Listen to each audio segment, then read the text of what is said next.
Hello നമസ്കാരം. അപ്പോൾ ഇന്നത്തെ വീഡിയോ എന്ന് പറഞ്ഞാൽ നമ്മുടെ അന്യം നിന്ന് പോയൊരു പരിപാടിയാണ്. പണ്ടൊക്കെ നമ്മുടെ വീടുകളിൽ എല്ലാ വീട്ടുകളിലും ചെയ്തുകൊണ്ടിരുന്നൊരു കാര്യമാണ്. ഇപ്പം പക്ഷേ അത് ഫോക്കസിങ് ആയിട്ട് അത് മാത്രം ചെയ്തിട്ട് ബിസിനസ് ചെയ്യുന്ന ആൾക്കാരും ഉണ്ട്.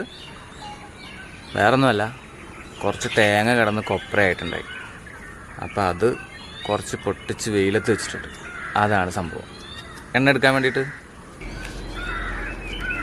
കുറച്ച് പൊതിക്കാൻ കഴിയില്ലാന്നിട്ട് തൊണ്ട് അതുകൂടി വെട്ടി വെയിലത്ത് വെച്ചാണ്. അപ്പോൾ ഉണങ്ങിയപ്പോഴത്തേക്ക് കൊപ്രയായി.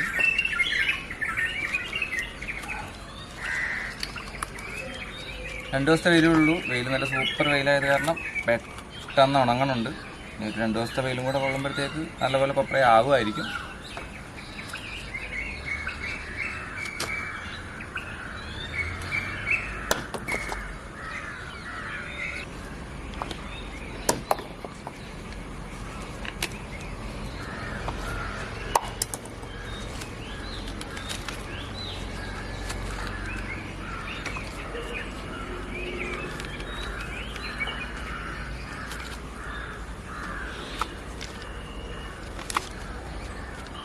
ഇത് ഉണങ്ങിയിട്ട് കടന്നു പോകുന്നതാണ്. ഇത് കുറച്ച് ചെറിയ ചെറിയ പീസാക്കിയിട്ട് അരിഞ്ഞിടുകയാണെങ്കിൽ കുറച്ചും കൂടി പെട്ടെന്ന് ഉണങ്ങി കിട്ടും.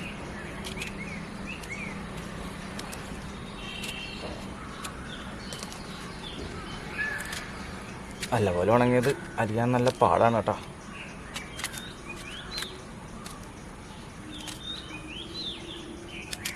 നല്ലപോലെ ഉണങ്ങിയത് പിച്ചാത്തി വയ്ക്കുമ്പോൾ തന്നെ പിച്ചാത്തി നിറച്ച് എണ്ണയാണ്. വേണ്ട,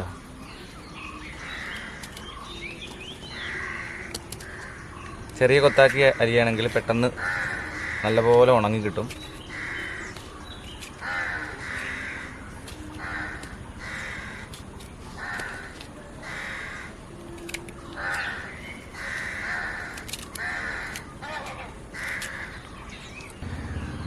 കഴിഞ്ഞ പ്രാവശ്യം ഇതുപോലെ കൊപ്ര ഉണക്കിയപ്പോഴത്തേക്ക് വീഡിയോ ചെയ്തിരുന്നോന്ന് വെച്ചിട്ട് തേങ്ങ പൊതിക്കണേയും ഉണക്കണൊക്കെ വീഡിയോ എടുത്തിട്ടുണ്ടായി.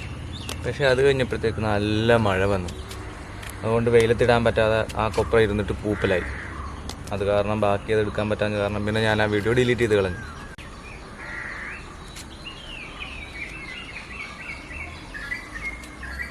രാവിലെ ആണെങ്കിലും നല്ല ചൂടാ. സൂര്യൻ ഉദിച്ച് തന്നെ ഉള്ളൂ. വേണ്ട,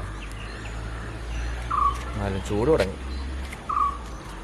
സാധാരണഗതിയിൽ ഞങ്ങളിവിടെ കൊപ്ര വെട്ടുമ്പോഴത്തേക്ക് അല്ലെങ്കിൽ തേങ്ങ വെട്ടുമ്പോഴത്തേക്ക് 2 ദിവസം കഴിയുമ്പോഴത്തേക്ക് മഴ പെയ്യും.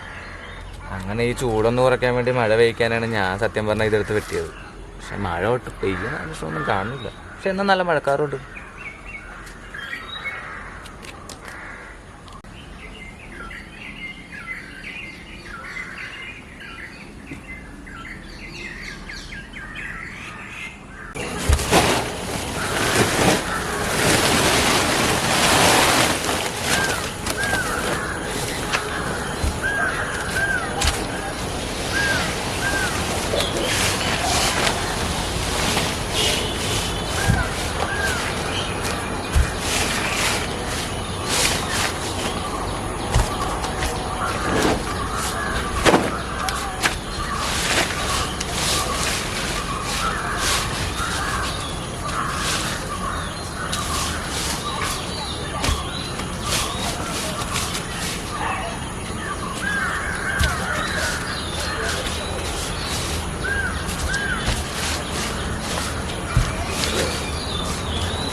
അപ്പോൾ 2-3 ദിവസത്തെ വെയിൽ കൊണ്ട് തന്നെ കൊപ്ര ഒരുവിധം കൊപ്ര ആയിട്ട് ഉണങ്ങിയിട്ടുണ്ട്.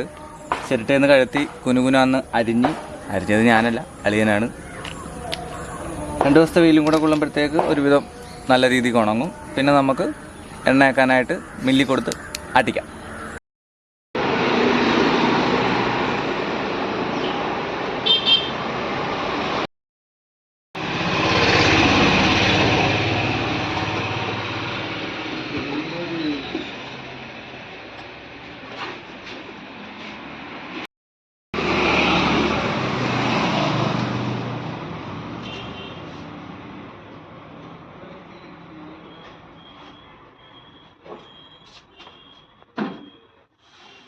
4900 പാത്രം ഉൾപ്പെടെയുണ്ട്. അപ്പോൾ നമുക്ക് ആട്ടിക്കാൻ കൊടുത്ത കപ്ര കിട്ടിയിരിക്കുകയാണ്. ഇത് പിണ്ണാക്ക്, ഇത് എണ്ണ. ഇപ്പോൾ ആട്ടിശാടി ആയത് കാരണം കലക്കുള്ള എണ്ണയായിരിക്കും.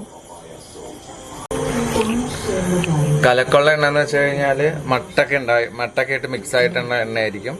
ഇതിനി നമ്മൾ 2-3 ദിവസം ഒന്ന് നല്ലപോലെ വെയിലത്ത് വെച്ച് വെയിൽ കൊള്ളിച്ച് കഴിഞ്ഞാൽ ആ മട്ടൊക്കെ ഒന്ന് അടിയിലേക്ക് താഴും. മേളിൽ തെളിഞ്ഞ എണ്ണയായിട്ട് നമുക്ക് ഊറ്റിയെടുക്കാൻ പറ്റും. എന്നിട്ട് കുറച്ച് കല്ലുപ്പിട്ട് ഇത് നമുക്ക് വെക്കുകയാണെങ്കിൽ കുറേ നാൾ നമുക്ക് യൂസ് ചെയ്യാൻ പറ്റും കനയ്ക്കാതെ. പിണ്ണാക്കൊന്നെങ്കിൽ നമ്മൾ അപ്പുറത്ത് പശുവുള്ള വീടുണ്ട്, ഒന്നെങ്കിൽ അവിടെ കൊടുക്കും പശുവിന് കൊടുക്കാൻ വേണ്ടിയിട്ട്, അല്ലെങ്കിൽ ഏതെങ്കിലും പച്ചക്കറി ഇതിൻ്റെ ചുവട്ടിലിട്ട് കഴിഞ്ഞാൽ നല്ല വളമാണ്. പിണ്ണാക്ക് ഒരുപാട് തിന്നു കഴിഞ്ഞാൽ തൊണ്ട കിട്ടും, നല്ല വെള്ളം കുടിക്കേണ്ടി വരും.